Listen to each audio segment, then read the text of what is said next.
Okay, I'm doing this again because apparently my whole microphone was on mute. But so I'm gonna just repeat what I said really fast and go through these photos really fast of what I was saying. It's pretty much that their 400 years are up. I hope whoever's watching this can hear me now clearly.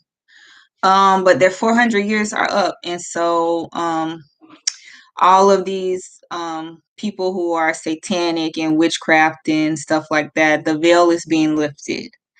And so, since the veil is being lifted, you're going to see a lot of things coming to the light because the deal that was made between Satan and Yahuwah, that Satan could reign for these 400 years and do pretty much whatever he wanted with the Israelite nation, has now come to an end, and Yah is stepping in.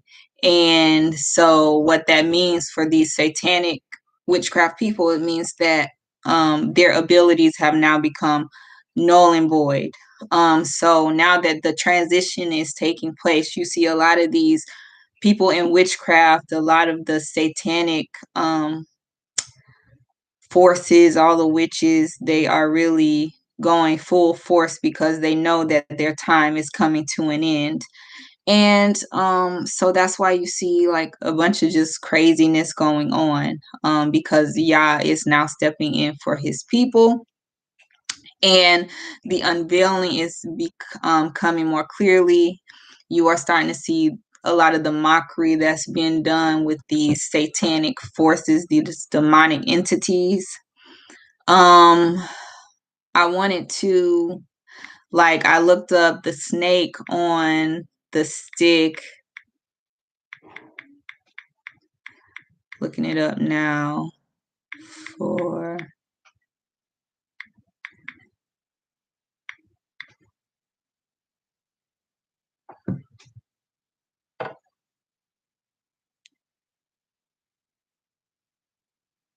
so you see, like, the snake on the stick is a symbol for, universal medical, big pharma. This is the symbol. It's usually this one or this one. And you know how, and in the Bible, um I would have to look up the scripture again before I had it down, but I just don't have it in my mind like right away. But how the Israelites strayed away from God, with Moses, and after they, escaped from Egypt and all that stuff, they started to lose their faith in God, and they were cursed. And God said, if you look at this dead snake on the stick, you will be saved, right? And the ones that didn't, they were cursed and died. The ones that did were saved. And then after that, the Israelites started just like idolizing the snake on the stick. They kept it up there and they started, like worshiping it and stuff like that. And this has become the symbol for universal medicine, big pharma, and all this stuff. And it's crazy, like the satanic mockery that you see, and how, like, everybody's like rushing, like literally running to go get this COVID vaccinations and stuff like that, trusting in these pharmaceutical companies that are clearly just like not right. But anyway, this is a symbol that, like, one of the ones I realized, and also another one I realized was, you know, Wawa, and how they got the whole, they literally, the bird's neck throat is like cut out, and then it's like, to me it symbolizes like blood going through, and it's all over like, wow, this is the sign, like sacrificing these poor birds, just for the money, or just for the satanic witchcraft that they do. And honestly, I loved going to Wawa. I love, like, being able to get gas and get a nice sandwich and coffee and drinks there. And then I realized this, I just couldn't do it. But Yeah, this is another like just like witchcraft that they try to do on people, sacrificing. So yeah, so that's just what's going on because the 400 years are being lifted. They're doing pretty much anything and everything, because these are the end times, and once it's over, all these demonic entities, these fallen angels, they are going to be put into the lake of fire with Satan. And I know like Satan is ruling hell right now, but soon he will also be thrown into a lake of fire. Right now, it's just like it's not really like you're being people who die and go to hell. They get tormented by Satan and his angels, but soon everything is just going to be thrown into the lake of fire. That's why you see a bunch of volcanic eruptions and everything because things are just being shifted around. And a lot of the things that these witches and the witchcraft that was once being done is now becoming null and void. And everything that they were doing to us is going to be done unto them now. So that's why you just got to be really careful about the choices that you make in life. And like with those satanic shoes where they're having like a drop of blood into the shoes and stuff like that, everything will be turned around like in like death. And I like the vision, one of the visions God gave me is um that how they put the drop of blood in the shoes and stuff like that is like in heaven there's people that's literally going to be walking around with the souls, with their literal souls of these people in their shoes, and they're going to be tormented and having to see all of us walking around and enjoying life in heaven and in the new earth. So everything is going to be turned around in heaven. And another thing, since I'm here, see everything, I'm assuming everything works. The volume is still on. I wasn't really going to talk about this dream I had yet, but I might as well go ahead and address it since I'm live. But I was telling my husband, like, I had this dream a few days back. And the dream was of a girl that's like kind of family, kind of not. She was like married.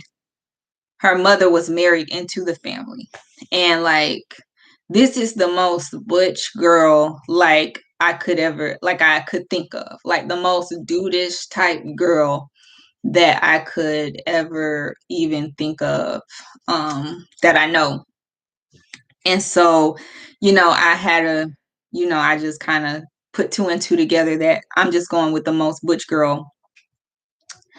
And in the dream, she was there and she was living like one of the most, or what would appear to be one of the most lavish lives ever. I mean, she had like a really nice cars, Bentleys, Ferraris. She had like a really big like mansion house. She had like almost seemed like a water park like in her backyard. It wasn't just any ordinary pool. It had slides and everything. Like she had like the most, she had like a really like Playboy bunny type of girlfriend. Um just like anything like a kid or a young youth would imagine would be like the life to have. But anyway, in the background of all of this, she was being controlled. She had like this phone um that like I don't know who was controlling it, but they were calling her and sending her like places. There was places she had to go. She could not control where she had to go. Like if they booked her a flight, she had to be on the plane. If they told her to go here, she had to go here. And she had her own little personal card, like credit card, debit card, and there was like money on it, and that's how they paid her. And if she failed to do what they told her to do, like they could literally wipe her card, take all the money away if she failed to do or go where they wanted her to go.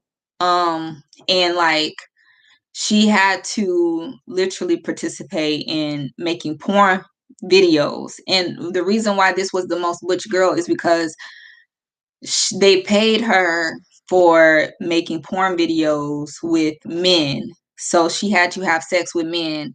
And she would go and she would dress, however way they wanted her to dress. She even looked like a female. And then after that was done, she would dress back up, look like a full blown, like, butch dude or whatever, leave, and then go back to her, like, Playboy type of girlfriend.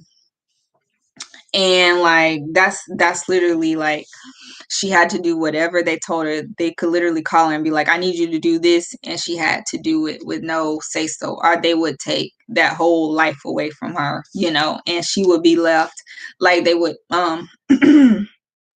they would like try to say, oh, you'll be left with all this debt. How are you going to pay for this mansion? Like, we'll wipe away all the money you have in your accounts and stuff like that.